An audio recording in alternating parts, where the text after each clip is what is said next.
The galaxy was a vast expanse, filled with civilizations older than Earth itself, yet none had seen anything quite like humanity. From their humble beginnings on a fragile blue planet, humans had clawed their way to the stars. And though they had only begun to stretch their arms into the cosmos, many of the galaxy's ancient species dismissed them as inconsequential. In the Great Hall of the Xenarchy, a coalition of the most powerful alien races, leaders convened to discuss the latest development. The humans had built their first warp drive, a feat they had once thought impossible for such a primitive species. The room hummed with an air of quiet dismissal. These beings that had evolved for millennia, who had mastered technologies far beyond human comprehension, were not concerned with a mere blip in the cosmic scale.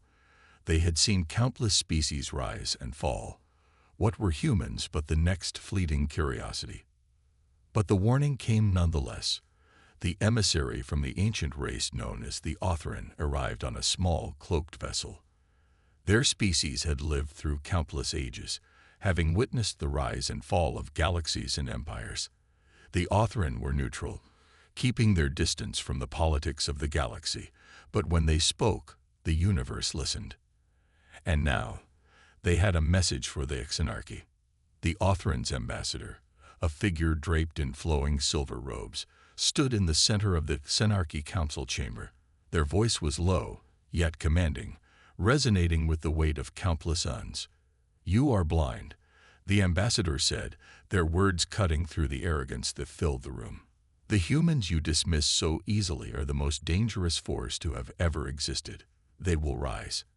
And when they do, they will be unstoppable." A ripple of laughter ran through the council. The leader of the Xenarchy, a towering creature with shimmering purple skin and several eyes, leaned forward, their expression a mix of amusement and disbelief. "You speak of humans as if they are a threat. They are nothing more than a curiosity, an unpolished stone. We have watched them for centuries, and they are beneath us." The Othran ambassador's eyes glowed with an ancient, unspoken sorrow. "You have been warned. The humans have an ability to adapt and innovate at a pace you cannot fathom. They learn faster than any species we have encountered.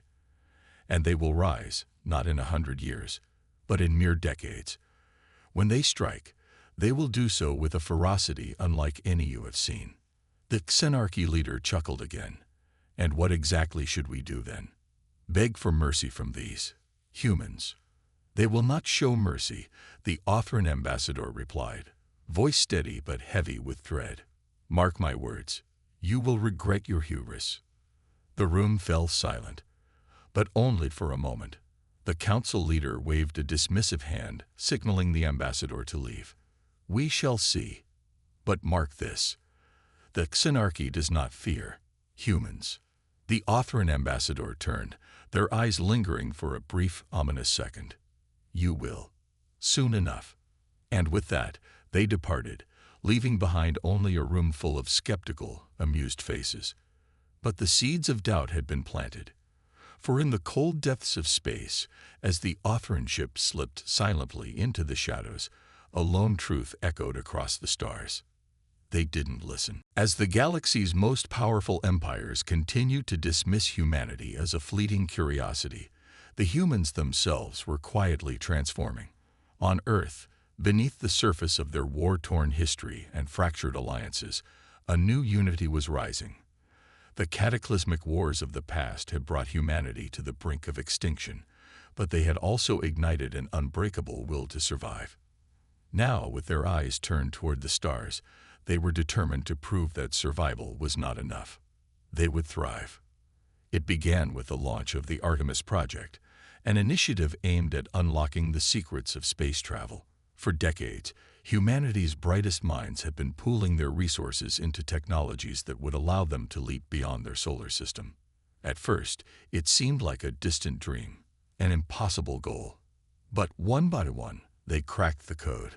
Within a decade, humanity had mastered faster-than-light travel, the very technology that Xenarchy had thought unreachable for such a primitive species. The first human fleet to venture into deep space was a small, modest fleet, nothing more than a test. Yet its success was undeniable. With a series of victories against space pirates and hostile anomalies, humanity's ships proved themselves capable and resilient. The Galactic Union, an organization that had long overlooked Earth's potential, was forced to acknowledge this newfound force. But still, the Xenarchy remained unconcerned. To them, humans were nothing more than an irritation at best. But the humans weren't interested in proving their worth to anyone. They weren't seeking permission from the galaxy. Their plan was simple: to explore, to expand, and to never again be held back by the oppressive forces that had governed the stars for millennia. The first contact was not with the Xenarchy, but with a small, neutral species known as the Kreth, a timid, insectoid race with a fragile economy and no military power. The Kreth had lived under the shadow of larger empires for centuries. However, the humans saw something different in them: potential. While the Xenarchy had ignored the Kreth, the humans extended a hand of cooperation. In exchange for technology and trade agreements, the Kreth would offer the humans a foothold in a far-off sector of space. It was a strategic alliance, a subtle challenge to the status quo, but it was enough to make ripples throughout the galaxy. The Xenarchy, however, remained indifferent, still laughing at humanity's insignificance. But soon, the situation would change. The humans' military capabilities, though still young, were growing exponentially. With every new breakthrough in technology, their forces expanded. Faster than light weapons, stealth ships that could infiltrate deep space undetected, and artificial intelligence systems that exceeded anything the galaxy had ever known. Earth's engineering marvels were becoming legends, and the rumors were starting to spread. In one key moment, humanity showed its true potential. A fleet of 50 ships, led by a newly developed warship called the Vanguard, made its way toward a Xenarchy mining colony on the edge of human space. The humans had been monitoring the Xenarchy's movements for months, and they saw an opportunity to strike. The operation was swift and brutal. The Vanguard, with its enhanced weaponry, crippled the Xenarchy's defenses before they could even respond. Within hours, the colony was in human hands. This victory, though small, sent shockwaves across the galaxy. The Xenarchy, who had once laughed at humanity's pitiful existence, were now forced to ask, could this species truly be a threat? As the human fleet returned to Earth, their victory celebrated with raucous cheers and solemn respect, it became clear that humanity had just begun to show the galaxy what they were capable of. This wasn't a fluke. This wasn't a lucky strike. Humanity, once dismissed, was becoming a force to be reckoned with. The tide was turning, and the Xenarchy, for the first time, would begin to feel a strange unease. The humans had awakened, and there was no turning back now. The events of the past year weighed heavily on the Xenarchy's leadership, but their reaction was one of sheer dismissal. The loss of a minor colony, a temporary setback.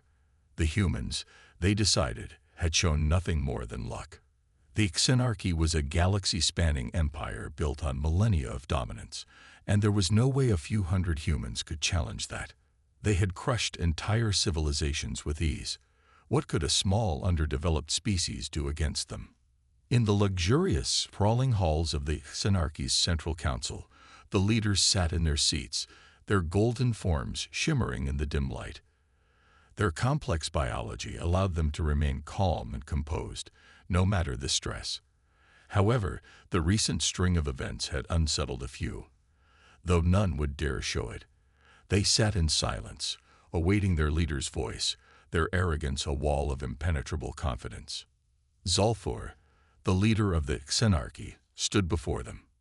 He was a massive, imposing creature with scales that shimmered like the stars themselves. His numerous eyes glowed faintly as he surveyed the council members, many of whom were still shaken by the events unfolding at the outer edges of their territory. Enough, Zolthor's voice rumbled, deep and commanding. These humans have proven nothing. They are a nuisance, a pebble in our path. Their success is merely a momentary disruption in the natural order. His voice was full of disdain. Do not be fooled by the reports you've received. Their victory at the mining colony was a trivial skirmish. We have crushed entire fleets with far less. Let them have their fleeting glory. One of the council members, a sharp-eyed and calculating creature named Fron, spoke up. Zolthor, I understand your confidence, but we cannot dismiss the humans so easily. Their technology is advancing rapidly. I've seen the reports. Their warship, the Vanguard, took down our defenses with devastating precision. We can no longer ignore the threat. Zolthor raised a hand, silencing him. I have seen the same reports, Bron. But I do not see a threat. I see a species desperately scrambling to hold on to a fleeting moment of success. This is their peak. They will falter. We are the Xenarchy. We are invincible. But Vron wasn't convinced, and yet their presence continues to grow. They are making alliances with other species that once feared us, and their technology is far more sophisticated than anything they should have been capable of developing in such a short period. They adapt faster than we've ever seen. Zolthor's eyes narrowed as he glared at Vron. Are you suggesting that we fear humans? That we should allow them to dictate the course of the galaxy? You've been listening to the wrong voices. We will not bow to these insects. Instead, we will show them the true power of the Xenarchy. The council chamber fell into silence again. Zolthor's words, laced with arrogance and pride, hung in the air. Yet the seeds of doubt that had been planted in Vron's mind began to grow. As much as Zolthor tried to project confidence, there was a hint of unease in his tone, something that hadn't been there before. The council decided to take action. They would demonstrate their supremacy to humanity once and for all. A massive armada, larger than anything the humans had yet encountered, would be deployed. The Xenarchy would not just crush Earth. They would make an example of them. A decisive blow. A show of power that would silence any further attempts at resistance. But while the Xenarchy prepared for war, humanity was already preparing for something far greater. Across Earth, in their high-tech command centers, human military leaders were well aware of the growing tension. They had anticipated this moment. They were ready. They were not intimidated by the vast forces the Xenarchy was gathering. Instead, they began to form new strategies and alliances that would make the Xenarchy's arrogance their downfall. Zolthor had made a critical mistake. He had underestimated humanity, and in doing so, he had already lost. The Xenarchy's colossal armada, designed to wipe out humanity once and for all, was now en route to Earth. They had underestimated the humans for far too long, and now, the final reckoning had arrived. The fleet was massive, with hundreds of warships and thousands of troops, ready to crush the Earth beneath their boots. It was meant to be a decisive blow, a statement that would end humanity's brief, troublesome existence among the stars. Yet, unbeknownst to the Xenarchy, the humans had already begun to turn the tide in their favor. They had not remained idle while their enemy prepared for war. In secret, humanity's brightest minds had been working around the clock, unlocking the secrets of advanced alien technology they had scavenged from the Xenarchy's own forces. The most significant of these was a piece of technology recovered from the disabled mining colony, an alien superweapon unlike anything they had ever seen before. It wasn't just a weapon. It was the key to humanity's survival. Dr. Evelyn Voss, one of Earth's leading scientists, had been chosen to lead the project to reverse engineer the Xenarchy technology. The weapon, known only by the codename Aether, had been designed by the Xenarchy as a devastating, galaxy-altering tool. But in the hands of humanity, it became something else entirely, a weapon that could turn the tide of any battle. The breakthrough came unexpectedly. Voss and her team had spent weeks studying the Xenarchy's energy matrices, their strange alien materials, and their complex designs. At first, it seemed impossible. Every time they attempted to replicate the systems, the power required was too immense, and the device would fail. But then, in a moment of inspiration, Voss realized the key. The Xenarchy had been focused on raw power. But humanity's strength lay in ingenuity, in adaptability. Instead of replicating the Exenarchy's brute force approach, she re-engineered the weapon to harness the energy of the stars themselves, turning the weapon into a precision tool rather than a destructive force.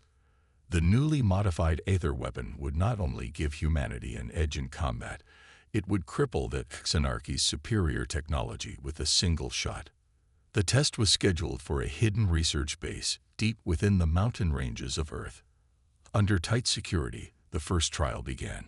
A powerful burst of energy shot through the sky, arcing through space toward a Xenarchy satellite positioned on the outskirts of Earth's orbit.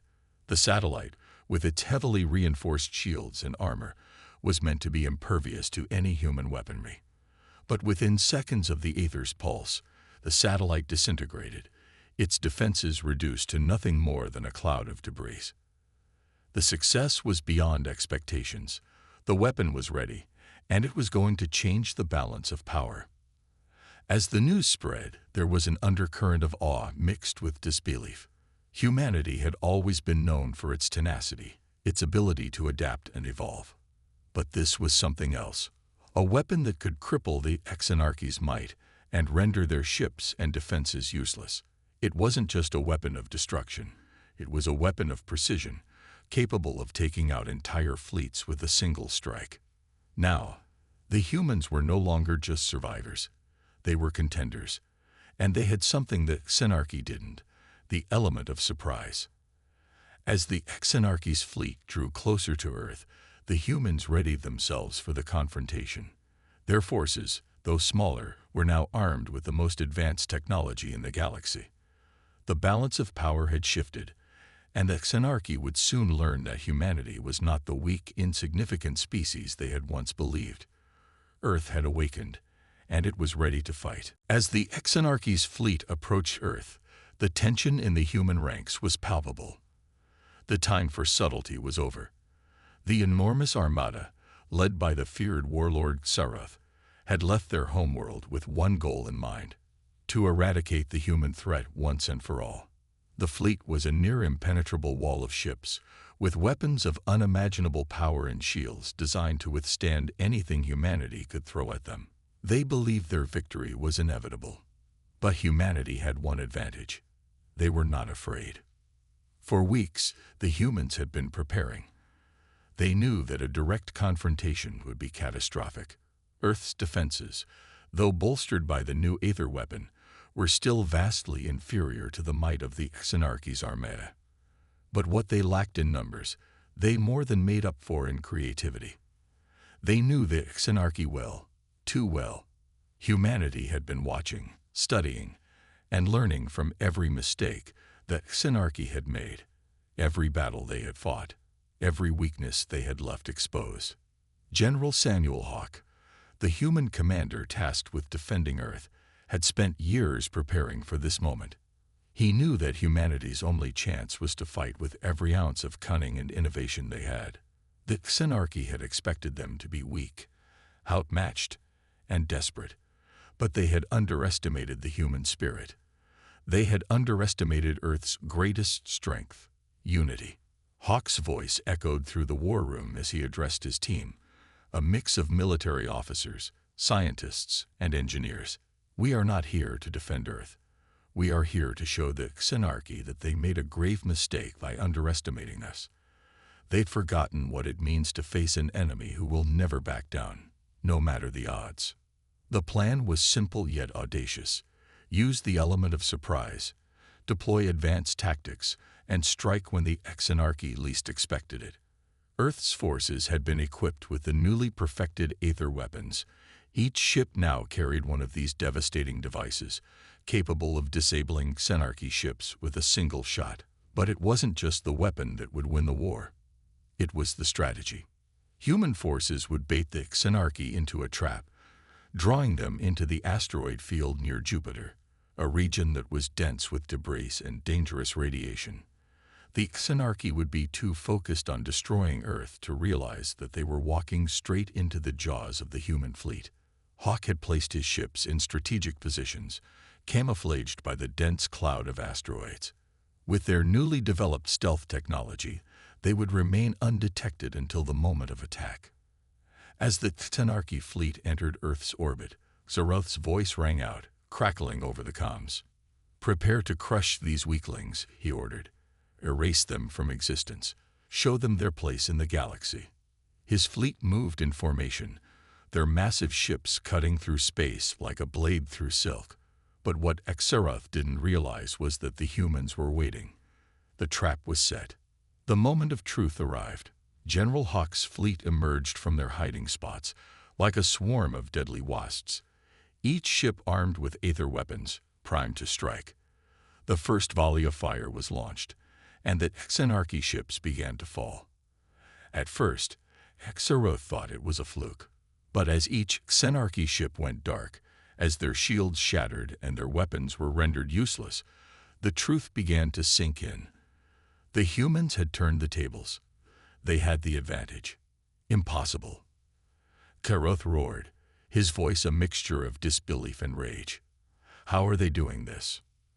The humans, emboldened by their success, pushed forward.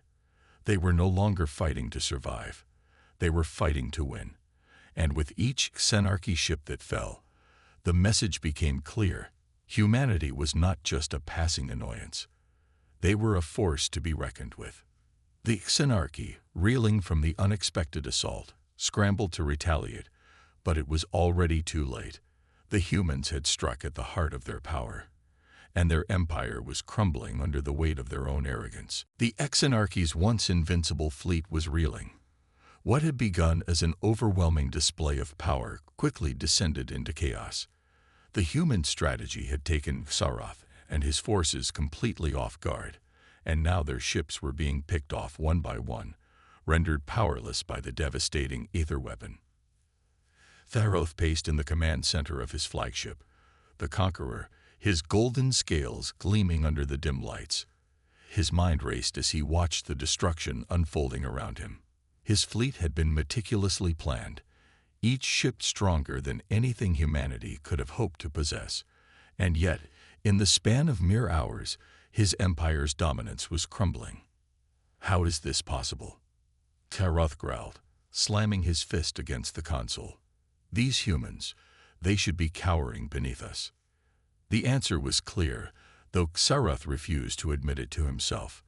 The humans had not only adapted, they had anticipated everything.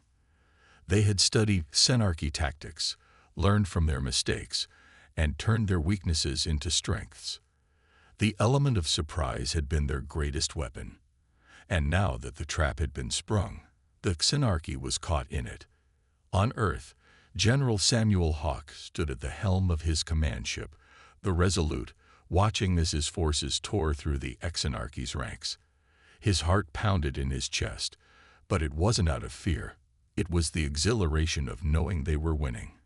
After years of preparation, humanity was proving its worth, proving that they would no longer be the underdogs in a galaxy that had long ignored them. "General, we've taken down over 50 ships," one of his officers reported. "Their fleet is in disarray. Xaroth's flagship is still holding, but it won't last much longer at this rate." Hawke nodded grimly. "We can't let up. Push them until they break. Show the galaxy that humanity won't just survive. We will dominate."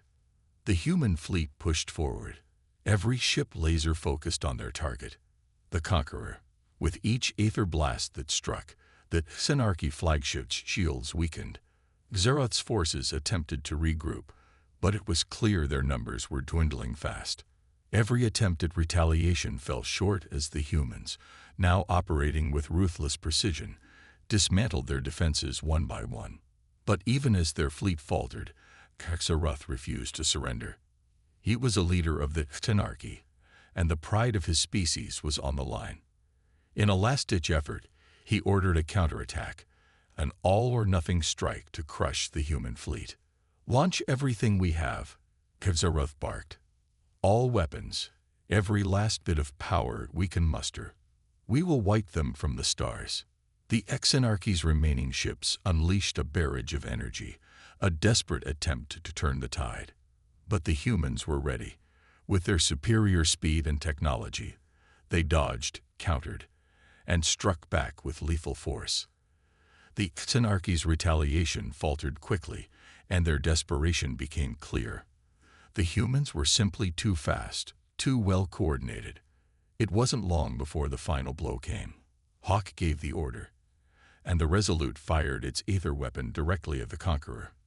The massive flagship, still attempting to defend itself with every last ounce of power, was torn apart in an instant. The aether pulse bypassed its shields and ripped through its core, causing a catastrophic explosion that sent shockwaves through the remaining Xenarchy fleet. The once proud fleet of the Xenarchy was now nothing more than a smoldering wreck in space. Xerath's flagship was gone. His empire was crumbling. His species was no longer the supreme power of the galaxy. The humans had done the impossible. On Earth, as the news of the victory spread across every continent, humanity erupted into celebration. The fear that had once gripped the hearts of Earth's people now turned into jubilation. For the first time, humanity stood as the victor. The galaxy had been warned. Earth was no longer a small, insignificant planet. It had proven that it could stand toe-to-toe with the most powerful forces in the universe and emerge victorious. But even as the celebrations raged on, a somber realization set in among Earth's leaders. This victory was just the beginning. The Xenarchy had been defeated, but the galaxy was vast, and humanity had made its mark. There would be more challenges ahead, and humanity would face them head-on. The victory over the Xenarchy was more than a military triumph. It was a declaration to the galaxy that humanity was no longer a species to be underestimated. News of the human success spread quickly, traveling across the stars faster than any ship could manage. Empires that had once ignored Earth began to take notice. Some were intrigued, others wary, and a few terrified by the rise of a species that had been relegated to the status of an afterthought for centuries. General Samuel Hawke stood on the observation deck of the Resolute, gazing out at the distant stars. The human fleet was scattered, recovering from the battle and returning to their homeworld. Earth had won, but the price of that victory had not been small. Lives had been lost, and the Xenarchy, despite their arrogance, had been a formidable foe. But now, as Hawke watched the stars, he knew that the true challenge had just begun. "It's over," a voice broke through his thoughts. He turned to see Dr. Evelyn Voss, the scientist who had led the development of the aether weapon, standing beside him. "We did it. We've proven ourselves." Hawke nodded but did not share her optimism. "We may have won this battle, but the war has just begun." The Xenarchy was only one threat. There are others out there, far bigger and far more dangerous, and they won't forget what we've done. Voss sighed, her expression one of mixed relief and uncertainty. "I know, but we've proven that we can stand up to the largest powers in the galaxy. It's a start." She was right, of course. The defeat of the Xenarchy had sent ripples across the galaxy, but there were still countless other empires, alien races, and threats that could come for Earth. Humanity had shown incredible resolve and ingenuity, but they had also made a powerful enemy. The Xenarchy would not be the last empire they would face, and the lessons they had learned in battle would have to be passed down to the next generation of humans. As the days passed, Earth's leaders convened to determine the future of their people. The United Earth Council, a newly formed governing body that included representatives from every nation, gathered in a sprawling conference hall. It was a time of celebration, yes, but also of deep reflection. "We stand at a crossroads," said President Elena Michaels, standing before the council. "We've secured a victory, but that victory must be tempered with wisdom. Our ancestors fought for survival. Today, we fight for our place in the stars." The council room was filled with murmurs of agreement. The human race had done the impossible, but the galaxy was a much bigger place now. It was no longer enough to survive. Humanity had to evolve, to expand, to unite the disparate nations of Earth, and form a new kind of force. General Hawke stepped forward, his expression grim but resolute. "We cannot rest. The Exanarchy's fall is only the beginning. Other forces will test us. We must be ready. But this time, we will not stand alone. We have allies now, species we never thought would stand with us. The Kreth, the Zygor, even the Othuri. They recognize what we have accomplished. Together, we can build a new order, one where humanity does not simply survive, but thrives. It was a bold vision, and for the first time, the Council saw that humanity's role in the galaxy was no longer defined by weakness. Earth was a force to be reckoned with, and it would not be pushed around by empires that saw it as insignificant. Outside the Council Hall, the streets of Earth's cities were filled with celebration. People danced, cheered, and honored their fallen heroes. The victory over the Exanarchy was not just a military one. It was a cultural and political turning point for humanity. The old divisions, the old rivalries, had been set aside in the face of a common enemy. Humanity had emerged stronger, more united than ever before. But as the celebrations continued, a quiet determination took root. The universe was vast, and its dangers were many. Humanity had made a name for itself, but now the true test would be whether they could hold onto that place among the stars. General Hawk, standing at the forefront of Earth's new military command, knew that the road ahead would be long and fraught with challenges, but he also knew that the humans would face those challenges together as one. Humanity had risen, and now they would show the galaxy that they were here to stay. In the aftermath of the Exanarchy's fall, the galaxy had been irrevocably changed. Earth, once a backwater planet struggling for survival, was now a force to be reckoned with. But even as humanity basked in the glory of their victory, the weight of the future loomed over them. General Samuel Hawk stood before a massive holographic map of the galaxy. His fingers traced the vast expanse of stars, each one representing a potential ally, a possible enemy, or an unknown threat. Humanity had made its mark, but there was no time to rest. The Exanarchy might be gone, but their empire had left a power vacuum, one that could easily be filled by other forces, some of which had been watching from the shadows, waiting for their moment to strike. "Any updates from our allies?" Hawk asked, his voice calm but firm. Commander Laura Voss, Dr. Evelyn Voss's sister and a high-ranking officer in Earth's military, stood beside him, reviewing the reports. "The Kreth are willing to form a long-term alliance, General. They've sent diplomats to Earth to discuss mutual defense. The Zygor have expressed interest, too. They're curious about our new weaponry and want to collaborate on research. But the Othuri, they're hesitant. They believe that the Exanarchy's fall was a fluke. They want proof that we can hold our ground in the long term." Hawk nodded. The Othuri were one of the most ancient species in the galaxy, an enigmatic and powerful race that had remained neutral throughout the conflict with the Exanarchy. Their reluctance to ally with humanity was expected, but not insurmountable. It was just another challenge, one of many. "There's no room for hesitation now," Hawk muttered. "The galaxy will respect strength. We need to show them that humanity isn't a one-time fluke. We've proven ourselves against the Exanarchy, but now we need to solidify our place."